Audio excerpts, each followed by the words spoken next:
ಅನ್ನಪೂರ್ಣೆ ಸದಾಪೂರ್ಣೆ ಶಂಕರ ಪ್ರಾಣವಲ್ಲಭೆ ಜ್ಞಾನ ವೈರಾಗ್ಯ ಸಿದ್ಧಾರ್ಥೆ ಭಿಕ್ಷಾಂದೇಹಿ ಚ ಪಾರ್ವತಿ. ನಮಸ್ಕಾರ ಎಲ್ಲರಿಗೂ. ಇವತ್ತು ನಾನು ನಿಮ್ಮ ಜೊತೆ ಹೊಸ ರೆಸಿಪಿ ಶೇರ್ ಮಾಡ್ಕೊಳಕ್ಕೆ ಬಂದಿದ್ದೀನಿ. ಏನಪ್ಪ ಅಂತಂದ್ರೆ ವೆಜ್ ದಮ್ ಬಿರಿಯಾನಿ. ಹೋಟೆಲ್ನಾಗ ಯಾವ ಥರ ಮಾಡ್ತಾರೆ ವೆಜ್ ದಮ್ ಬಿರಿಯಾನಿ ಅಂತ ನೋಡೋಣ. ಅದ ಟೇಸ್ಟನ್ನು ನಾವು ಮನ್ಯಾಗೂ ಮಾಡ್ಬೋದು, ಹೆಂಗೆ ಮಾಡ್ಬೋದು ಅಂತ ನಾನು ನಿಮಗೆ ತೋರಿಸ್ತೀನಿ. ಬರ್ರಿ ನೋಡೋಣ ಹೆಂಗೆ ಮಾಡೋದಂತ. ಇಲ್ಲಿ ನಾನೊಂದು ಭಾಂಡೆ ಒಳಗೆ ನೀರು ಕಾಯಕ್ಕಿಟ್ಟಿದ್ನಿ. ಅದ್ರೊಳಗೆ ಖಡಾ ಮಸಾಲ ಹಾಕ್ಕೊಳತ್ತಿದ್ದೀನಿ, ಸ್ವಲ್ಪ ಸಾಲ್ಟ್ ಹಾಕ್ಕೊಳತ್ತಿದ್ದೀನಿ, 1 ಟೀ ಸ್ಪೂನ್ ಅಷ್ಟೇ ಎಣ್ಣೆ ಹಾಕ್ಕೊಂಡಿದ್ದೀನಿ. ಮೊದಲೇ ನಾನು ಅಕ್ಕಿ ನೆನೆಸಿಟ್ಕೊಂಡಿದ್ನಿ, ಅವನ್ನೆಲ್ಲ ಅಕ್ಕಿ ಇದ್ರೊಳಗೆ ಹಾಕ್ಕೊಳತ್ತಿದ್ದೀನಿ. ಇದನ್ನು ನಮಗೆ ಹಾಫ್ ಬಾಯ್ಲ್ ಮಾಡೋದೈತಿ, ಅನ್ನ ಪೂರ್ತಿ ಮಾಡೋಂಗಿಲ್ಲ. ಹಾಫ್ ಬಾಯ್ಲ್ ಯಾಕಪ್ಪ ಅಂತಂದ್ರೆ ಆಮೇಲೆ ನಮಗೆ ಮತ್ತೆ ಬೇಯಕ್ಕೆ ಇಡ್ಬೇಕು ಅದನ್ನು. ನೋಡ್ರಿ ಈ ಥರ ನಾ ಬೇಯಿಸ್ಕೊಂಡಿದ್ದೀನಿ. ಆಮೇಲೆ ಇದ್ರನ್ನ ಆಗೈತೋ ಇಲ್ಲ ಅಂಥೇಳಿ ನೋಡ್ಕೊಳತ್ತಿದ್ದೀನಿ. ನಾನು ಕಚ್ಚ ಬೇಕಾದ ಜಾಸ್ತಿ ಪೂರ್ತಿನೂ ಆಗಬಾರ್ದದ ಅನ್ನ ನಮಗೆ.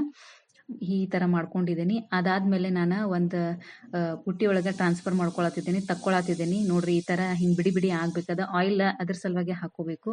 ಆಮೇಲೆ ಇಲ್ಲಿ ಒಂದು ಬೌಲ್ ಒಳಗೆ ನಾನು ಒಂದು ಬೌಲ್ ಅಷ್ಟು ಮೊಸರು ತೊಗೊಂಡಿದ್ದೀನಿ. ಅದ್ರೊಳಗೆ ಖಾರದ ಪುಡಿ ಹಾಕ್ಕೊಳತ್ತಿದ್ದೀನಿ. ಅದಾದಮೇಲೆ ಒನ್ ಟೀ ಸ್ಪೂನ್ ಧನಿಯಾ ಪೌಡ್ರ್ ಅಂದರೆ ಕೊತ್ತಂಬರಿ ಕಾಳು ಪೌಡ್ರ್ ಹಾಕ್ಕೊಳತ್ತಿದ್ದೀನಿ. ಆಮೇಲೆ ಗರಂ ಮಸಾಲ, ಆಮೇಲೆ ಒಂದು ಸ್ವಲ್ಪ ಅರಿಶಿನ ಹಾಕ್ಕೊಂಡು ಮಿಕ್ಸ್ ಮಾಡ್ಕೊಳತ್ತಿದ್ದೀನಿ. ಈ ಥರ ಆಗಬೇಕದ. ಆಮೇಲೆ ಇಲ್ಲಿ ನಾನು ಫ್ಲವರ್ ಕಟ್ ಮಾಡ್ಕೊಂಡಿದ್ನಿ, ಬೀನ್ಸ್ ಕಟ್ ಮಾಡ್ಕೊಂಡಿದ್ನಿ, ಅದನ್ನ ಹಾಕ್ಕೊಳತ್ತಿದ್ದೀನಿ. ಆಮೇಲೆ ಸೋಯಾ ನಾನು ನೆನೆಸಿಟ್ಕೊಂಡಿದ್ನಿ, ಅವನ್ನ ಹಾಕ್ಕೊಳತ್ತಿದ್ದೀನಿ. ಆಮೇಲೆ ಅದೇನು ಮೊಸರೊಳಗೆ ಮಸಾಲೆ ಮಾಡ್ಕೊಂಡಿದ್ನಲ್ಲ ಅದನ್ನೆಲ್ಲ ಇದ್ರೊಳಗೆ ಹಾಕ್ಕೊಳತ್ತಿದ್ದೀನಿ.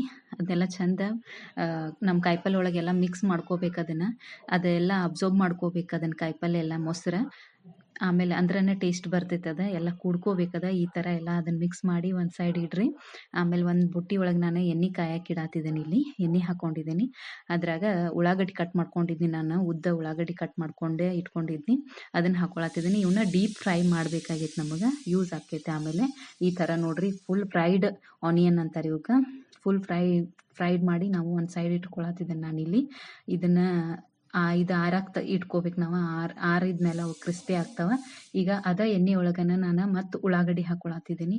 ಒಂದು 3-4 ಮೆಣಸಿನ್ಕಾಯಿ ಕಟ್ ಮಾಡ್ಕೊಂಡು ಇಟ್ಕೊಂಡಿದ್ನಿ, ಅದನ್ನು ಹಾಕ್ಕೊಳತ್ತಿದ್ದೀನಿ. ಇವ ಗೋಲ್ಡನ್ ಬ್ರೌನ್ ಬರುತ್ತಾನೆ ನಾನು ಇದನ್ನು ಫ್ರೈ ಮಾಡತ್ತಿದ್ದೀನಿ. ಆಮೇಲೆ ಇಲ್ಲಿ ನೋಡ್ರಿ, ಇಲ್ಲಿ ನಾನು ಕ್ಯಾಪ್ಸಿಕಮ್ ಕಟ್ ಮಾಡ್ಕೊಂಡಿದ್ನಿ ಒಂದೆರಡು, ಅವನ್ನ ಹಾಕ್ಕೊಳತ್ತಿದ್ದೀನಿ. ಆಮೇಲೆ ಶುಂಠಿ ಬೆಳ್ಳುಳ್ಳಿ ಪೇಸ್ಟ್ ಮಾಡ್ಕೊಂಡಿದ್ನಿ, ಅದನ್ನು ಹಾಕ್ಕೊಳತ್ತಿದ್ದೀನಿ. ಇದೆಲ್ಲ ಚಂದ ಫ್ರೈ ಆದಮೇಲೆ ನಾವು ಇದ್ರೊಳಗೆ ಅದೇನು ನಾವು ಮಿಕ್ಸ್ ಮಾಡಿ ಇಟ್ಕೊಂಡಿದ್ವಲ್ಲ ಮೊಸರು ಮತ್ತು ಭಾಜಿ ಎಲ್ಲ, ಅದನ್ನೇನು ಮಿಕ್ಸ್ ಮಾಡಿದ್ದೆಲ್ಲ ನಾನು ಇದ್ರೊಳಗೆ ಟ್ರಾನ್ಸ್ಫರ್ ಮಾಡತ್ತಿದ್ದೀನಿ. ನೋಡ್ರಿ ಈ ಥರ ಅದು ಭಾಜಿ ಎಲ್ಲ ನಾವು ಇದ್ರೊಳಗೆ ಹಾಕ್ಕೋಬೇಕು. ಇದನ್ನು ಚಂದ ನಾವು ಫ್ರೈ ಮಾಡಬೇಕು. ಅದು ಮೊಸರೆಲ್ಲ ಆಯಿಲ್ ಬಿಡಬೇಕು, ಅಷ್ಟರ ಮಟ್ಟ ನಾವು ಇದನ್ನು ಫ್ರೈ ಮಾಡಬೇಕಿಲ್ಲಿ. ನೋಡ್ರಿ ಇದನ್ನೆಲ್ಲ ಚಂದ ಮಿಕ್ಸ್ ಮಾಡ್ಕೊಳ್ರಿ ಹಾಕ್ಕೊಂಡು. ಈ ಥರ ಬರಬೇಕದ. ಒಂದು ಸ್ವಲ್ಪ ಇದನ್ನು ಡ್ರೈ ಆಯ್ತಂದ್ರೆ ಒಂದು ಸ್ವಲ್ಪ ನೀರು ಹಾಕ್ಕೊಂಡು ಈ ಥರ ಕುದಿಯಕ್ಕೆ ಬಿಡ್ರಿ. ಒಂದು ಸ್ವಲ್ಪ ಹಸಿ ಇರ್ತಾವಲ್ಲ, ಅದೊಂದು ಸ್ವಲ್ಪ ಕುದಿಬೇಕು. ಈ ಕುದ್ದಾದ್ಮೇಲೆ ನಾನೇನು ಮಾಡಿದ್ದೀನಿ, ಒಂದು ಭಾಂಡೆ ಕಾಯಕ್ಕೆ ಇಟ್ಟಿದ್ದೀನಿ. ಅದ್ರೊಳಗೆ ನಾವು ಅದೇನು ಕುದ್ದದ ಭಾಜಿ ಇರ್ತೈತಲ್ಲ ಅದನ್ನು ಕೆಳಗಡೆ ನಾನು ಹಾಕ್ಕೊಳತ್ತಿದ್ದೀನಿ. ಇದು ಎಲ್ಲ ಕಡೆ ನಮ್ಮ ಭಾಂಡೆ ತುಂಬ ಸೈಡ್ ಬೈ ಸೈಡ್ ಎಲ್ಲ ನಾವು ಹಾಕೋತ ಬರ್ಬೇಕು. ಇದನ್ನು ಭಾಜಿ ಎಲ್ಲ ಸರಿತಂಗೆ ಆಗ್ಬೇಕಿದೆ. ಇದಾದಮೇಲೆ ನಾನು ಮ್ಯಾಲೆ ಏನು ಹಾಫ್ ಬಾಯ್ಲ್ ಮಾಡ್ಕೊಂಡಿದ್ವಲ್ಲ ರೈಸ್, ಅದನ್ನು ಹಾಕ್ಕೊಳತ್ತಿದ್ದೀನಿ. ಇದೆಲ್ಲ ಚಂದ ಎಲ್ಲ ಕಡೆ ಆಗ್ಬೇಕದ ರೈಸ್. ಭಾಜಿ ಎಲ್ಲ ಕವರ್ ಆಗ್ಬೇಕು ಈ ರೈಸ್. ನೋಡ್ರಿ ಈ ಥರ ನಾನು ಹಾಕ್ಕೊಳತ್ತಿದ್ದೀನಿ. ನಮಗೆ ರೆಸ್ಟೋರೆಂಟ್ ಟೈಪ್ ಬೇಕಂದ್ರೆ ಅವ್ರು ರೆಸ್ಟೋರೆಂಟ್ನಾಗ ಇದೇ ಟೈಪನ್ನು ಮಾಡ್ತಾರೋ. ನೋಡ್ರಿ ಇದಾದ್ಮೇಲೆ ನಾನು ಮ್ಯಾಲೆ ಏನು ಮಾಡತ್ತಿದ್ದನಪ್ಪ ಅಂತಂದ್ರೆ ಅದೇನು ಫ್ರೈಡ್ ಆನಿಯನ್ ಇದ್ವೆಲ್ಲ ಮಾಡ್ಕೊಂಡು ಇಟ್ಕೊಂಡಿದ್ನಿ, ಅದನ್ನು ಹಾಕ್ಕೊಳತ್ತಿದ್ದೀನಿ ಮೇಲ್ಗಡೆ.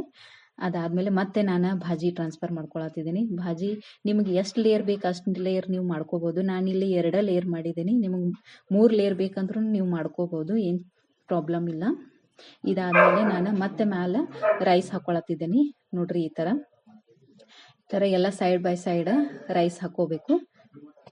ಇದಾದಮೇಲೆ ಮತ್ತೆ ನಾನು ಫ್ರೈಡ್ ಆನಿಯನ್ ಹಾಕ್ಕೊಳತ್ತಿದ್ದೀನಿ ಮ್ಯಾಲೆ. ಎಲ್ಲ ಸೈಡ್ ಬೈ ಸೈಡ್ ಎಲ್ಲ ಹಾಕೋರಿ. ಅದಾದಮೇಲೆ ನಾನು ಗಾರ್ನಿಷಿಂಗ್ಗೆ ಒಂದು ಸ್ವಲ್ಪ ಕೊತ್ತಂಬರಿ ಕಟ್ ಮಾಡ್ಕೊಂಡು ಇಟ್ಕೊಂಡಿದ್ನಿ, ಅದನ್ನು ಹಾಕ್ಕೊಳತ್ತಿದ್ದೀನಿ. ಆಮೇಲೆ ಇಲ್ಲಿ ಒಂದು ಬೌಲ್ ಒಳಗೆ ನಾನು ಬಿಸಿ ಹಾಲೊಳಗೆ ಕೇಸರಿ ಹಾಕೊಂಡು ಇಟ್ಕೊಂಡಿದ್ನಿ, ಮೊದಲನ ಹಾಕಿಟ್ಟಿದ್ನಿ ಅದ ಕಲರ್ ಬಿಡಲಿ ಅಂಥೇಳಿ. ನೋಡ್ರಿ ಈ ಥರ ಎಷ್ಟು ಚಂದ ಕಲರ್ ಬಿಟ್ಟೈತಲ್ಲ, ಅದನ್ನ ನಾನು ಎಲ್ಲ ಕಡೆ ಒಂದು ಸ್ವಲ್ಪ ಸ್ವಲ್ಪ ಬಿಡಾತಿದ್ದೀನಿ. ಒಳಗಡೆ ಒಂಚೂರ ಹಾಕಬೇಕು, ಅದು ಕಲರ್ ಚಂದ ಭಾಳ ಬರ್ತೈತಿ. ನೋಡ್ರಿ ಹಾಕಿ ನಾನು ಇದನ್ನ ಡಕ್ಕನ್ನ ಮುಚ್ಚಾತಿದ್ದೀನಿ. ಒಂದು ಲೋ ಫ್ಲೇಮ್ ಒಳಗೆ ಒಂದು ಸ್ವಲ್ಪ ನಾನು ಇದನ್ನ ಒಂದು 5 ಸೆಕೆಂಡ್ಸ್ ಅಥವಾ 5 ಮಿನಿಟ್ಸ್ ಅಷ್ಟೇ, ಜಾಸ್ತಿ ಬಾಯ್ಲ್ ಮಾಡಂಗಿಲ್ಲ. ನೋಡ್ರಿ ಈ ಥರ ನೋಡ್ರಿ ಈಗ ಬಂದೈತೆ ನೋಡ್ರಿ, ಎಷ್ಟು ಚಂದ ಆಗೈತೆ ನಮ್ದು ರೈಸ್. ಇದನ್ನೇನು ಮಾಡ್ಬೇಕಪ್ಪ ಅಂತಂದ್ರೆ, ಒಂದು ಸೈಡ್ ಬೈ ಸೈಡ್ದಿಂದ ನಾವು ಅದನ್ನು ಅನ್ನ ಒಂದು ಸ್ವಲ್ಪ ಹಿಂಗೆ ಮಿಕ್ಸ್ ಮಾಡ್ಕೋತ ಬರಬೇಕು. ಅಂದ್ರೆ ಕೆಳಗಿಂದ ಎಲ್ಲ ಮ್ಯಾಲಿನ ತನ ನಾವು ಇದನ್ನ ಮಾಡಬೇಕು. ನೋಡ್ರಿ ಯಾವ ಥರ ಬರತೈತಂತ, ಹಿಂಗೆಲ್ಲ ಕೆಳಗಿನ ತನ ಎಲ್ಲ ನಾವು ಮಿಕ್ಸ್ ಮಾಡ್ಕೋಬೇಕು ಅದನ್ನು. ನೋಡ್ರಿ ಎಷ್ಟು ಚಂದ ಬಂದೈತಲ್ಲ, ನೋಡ್ರಿನ ಬಾಯಾಗ ನೀರು ಬಿಡಾತಿದ್ದವು. ಭಾಳ ಅಂದ್ರೆ ಭಾಳ ಟೇಸ್ಟ್ ಆಗ್ತೈತಿ. ನೀವು ಮಾಡಿ ನೋಡ್ರಿ, ರೆಸ್ಟೋರೆಂಟ್ ಟೈಪ್, ಹೋಟೆಲ್ ಟೈಪನ್ನ ಟೇಸ್ಟ್ ಬರ್ತೈತಿ. ಈ ಥರ ನೀವು ಮಾಡಿ ನೋಡ್ರಿ, ಹೆಂಗಾಗೈತಂತ ನನಗೆ ಕಮೆಂಟ್ ಮಾಡಿ ಹೇಳ್ರಿ, ನನಗೂ ಖುಷಿ ಆಗ್ತೈತಿ. ನಿಮ್ಗೆ ಈ ವಿಡಿಯೋ ಇಷ್ಟ ಆಗೈತಂದ್ರೆ ಲೈಕ್ ಮಾಡಿರಿ, ಶೇರ್ ಮಾಡಿರಿ, ಕಮೆಂಟ್ ಮಾಡಿರಿ, ಸಬ್ಸ್ಕ್ರೈಬ್ ಮಾಡಿರಿ. ನಾನು ನಿಮಗೆ ಸಿಗ್ತೀನಿ ನೆಕ್ಸ್ಟ್ ರೆಸಿಪಿ ಜೊತೆ. ಬಾಯ್.